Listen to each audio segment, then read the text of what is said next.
Hormuz প্রণালীতে জাহাজ চলাচলের ওপর কোনো টোল আরোপের পরিকল্পনা নেই বলে জানিয়েছে ইরান। কৌশলগতভাবে গুরুত্বপূর্ণ এই জলপথে নিরাপদ নৌ চলাচল নিশ্চিত করতে ইরান ও ওমান একটি যৌথ প্রোটোকল তৈরির কাজ করছে। সোমবার সাপ্তাহিক সংবাদ সম্মেলনে ইরানের পররাষ্ট্র মন্ত্রণালয়ের মুখপাত্র ইসমাইল বাঘি এই তথ্য জানান বলে তাসনিম নিউজ এজেন্সি জানিয়েছে।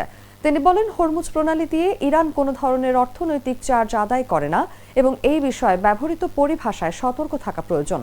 বাঘি আরও বলেন, নিরাপদ নৌ চলাচলের জন্য ইরান ও ওমানের প্রোটোকল উদ্যোগ দায়িত্বশীল পদক্ষেপ, যেখানে পরিবেশ সুরক্ষা ও সেবায় ব্যয় থাকতে পারে। তিনি দাবি করেন, এই প্রণালীর ব্যবস্থাপনায় মূলত ইরান ও ওমান যুক্ত এবং অন্য কোনো দেশের একক উপস্থিতি নেই। বাহ্যিক পক্ষের উদ্যোগ পরিস্থিতিকে জটিল করতে পারে বলেও তিনি মন্তব্য করেন।